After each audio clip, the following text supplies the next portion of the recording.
Are you one of those people whose thoughts and feelings get dismissed and ignored? Do you think that your voice doesn't carry any value and your opinions don't matter with your friends, family, and colleagues? Well, you're not alone. Scores of people suffer from this kind of a challenge of being unheard. Don't worry, What the Talk with Anu is with you, and I'm going to share some tips and techniques with you and strategies as well in order to overcome this challenge.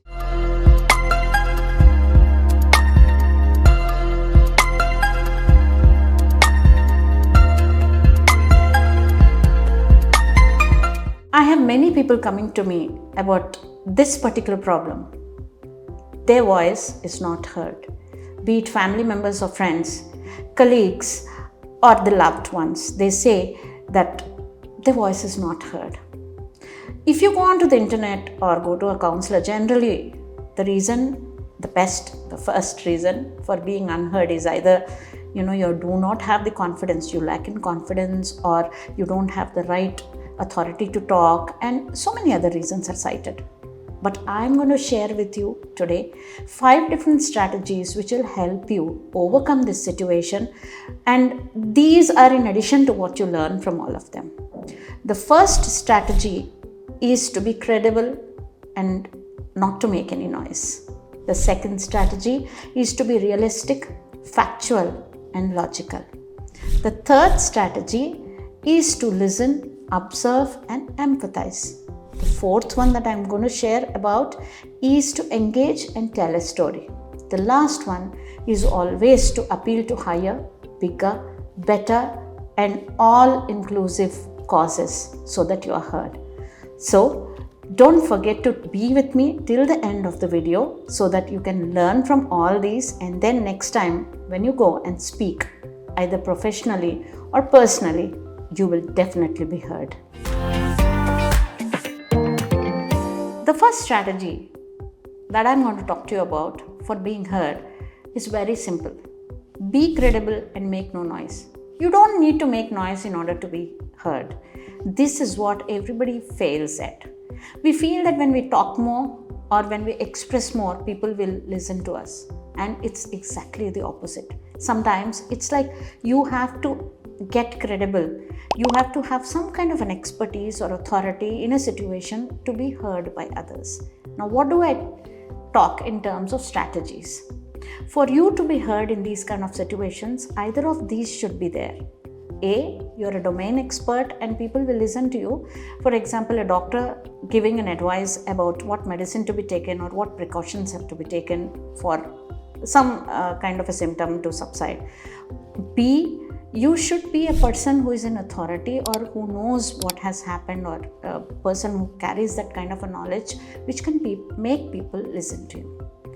The other kind of situation that most of us encounter in life is we are neither an expert nor do we have the authority to speak in a situation, but we do want to express. These are life situations. In that case, you will have to carefully build your credibility and appear as a balanced individual so that people seek your opinion. So next time you feel that your voice doesn't have a value, please understand that you have to build your credibility and balance throughout, and it takes time. My dear friends, credibility is not built overnight. You will have to work on your credibility, and this happens only when your promise to delivery ratio is perfect. Don't make tall promises and not deliver later on. Nobody will like you, either in personal or professional life, if you do not deliver on what you speak, or you are not validated by the situation or people around you. So in order to be heard, the first strategy is stop making noise and get credible. Talk only what that is valid. Let's go to the second strategy to be heard. If you talk without facts, figures supporting your argument, nobody is going to listen to you. In order to be heard, you have to be factual and you have to be logical. Get everything that you want to speak about, arrange it in a logical sequence, and then validate it with facts and realistic examples and true experiences, and I'm sure everybody will listen to you. In life situations, I usually find that we can broadly classify situations into 3 different compartments. The situations where we speak as individuals and with individuals. The situations where you are speaking to 2 or more people, it could be personal as well as professional. The situations at work when you are into meetings and then dealing with your boss or colleagues. Now let's explore this one by one and the strategies thereof. Now the first one is where you are generally addressing life situations. Here you need to have the right kind of experience, the right kind of takeaways for the other person to listen to you. If you do not have any of these and you want to give an advice, then I don't think anybody will listen to you. The second situation that you have is when you are talking to 2 or more people, either personally or professionally. For example, take a meeting. Please do not beat around the bush. In all these years of experience, I have seen that those meetings where people speak very crisply to the point and about what is required are more welcome than all those people who do not actually speak to the point. I have seen people wasting time to get to the point where everybody is very concerned about what would be the outcome of the meeting. So be very sure that you don't beat around the bush. You talk about the point, be focused on the central point of what you're going to say, be it professional or personal. The last kind of situation is a transactional situation where you're talking to people on a professional basis, or probably even in relationships where everybody thinks about what is there in it for me. In these kind of situations, you must be talking what others want to hear. Most of the time in life, we need to present what we want to talk. Bring out the articulation where others understand that they're going to benefit as well. A win-win situation is always something which makes people listen to you. So, for example, the recent row on Diwali crackers, where people gave gyan about not celebrating Diwali, could have been put in this way that let us celebrate an eco-friendly Diwali, where an animal-friendly Diwali, by the way, where the sound and the pollution are taken care of, instead of saying don't celebrate Diwali. So you know what I'm saying. So the second strategy is always to be realistic, logical and factual in what you say, and I'm sure, 100% sure that people will listen to you. Are you one of those people who is always wanting to express their opinion, wants to talk, share their side of the story? Well, this strategy is for you. The third strategy is to listen, observe and empathize. Remember one thing, that in a hall full of people, when somebody asks people to air their opinions, be the last one to talk. As they say, the last words will always be remembered. There are 2 things in this. The first thing is, as I told you, the short-term memory of people, because if you speak towards the end, you'll be heard. And the second point is, when everybody has aired their opinions, you will have time to think about what you were trying to say, what others have said, and make the best out of everything that has been said and come out with your own version of it. So it is definitely going to be a win-win situation, and people will definitely listen to you. So the next time you feel that your voice is not heard, be the last one to speak, not the first one. Take this tip of mine and you will be heard always. The fourth strategy that I want to discuss with you to be heard is very simple. Tell a story, but remember, no beating around the bush. When I say spin the tale, it's not about taking them round and round, but making it interesting. For example, if there is a project, a rural project to help women, and you are going to present it, where all the women in the village would be getting a livelihood if they follow some age-old, let us say, weaving technique, then how are you going to present it? If you simply say that 27 village from this women will earn a livelihood, it's not going to work. You have to set a narrative where you're going to tell all the investors that 27 women from this village are going to give life to an age-old technique that's going to empower the women folk of the village. There's a lot of difference between how you presented it before and how you have presented it later. So give hope. Give a lot of positive vibes to people when you speak.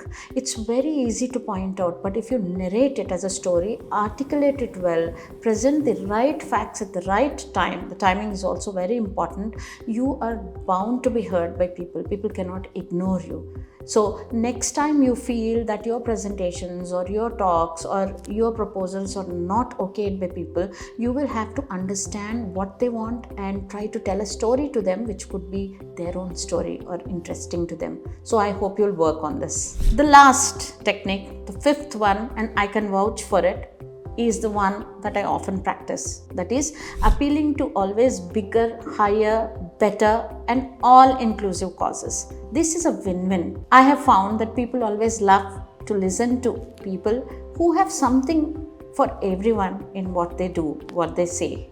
Be that one person and I'm sure you will be heard.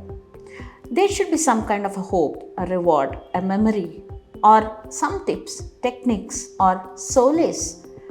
Emotional solace I'm talking about, or rekindling of certain memories. These kind of things always make people to listen to you. Let me give you one example. All of us have school reunions, and the oft repeated question in these kind of school reunions is, can you recollect any of the incidents that have happened, funny incidents that have happened that you want to narrate? Most of the times, 99% of the time, I have found that people narrate incidents which are very funny, which are related to them. But have you ever thought of narrating an incident where probably A, B, and C, other than you, actually they had an incident and you were there in the classroom? This would really reunite you with your friends and your classmates. Most of us feel that when somebody asks us to narrate something, we take ourselves as the central point or the focus or the focal point for narrating these kind of things. But have you ever thought of a bigger, better, and a more appealing topic for these kind of questions? When you include others, by default, you are included along with them. So when I narrate something that has happened to me in school days, that is something which I am narrating. But when I narrate something which has happened in school days with my other classmates, where I was there in the class, and I'm sure 3 of those people will definitely come and talk with you, and this becomes a bigger narration rather than you just talking about yourselves. Try it the next time, and I'm sure that people will love it. So next time you're not heard in certain situations, please appeal to bigger, better, inclusive topics where you take everybody along with you, and that's how everybody would love to connect with you. So they talk, you talk, and you are heard.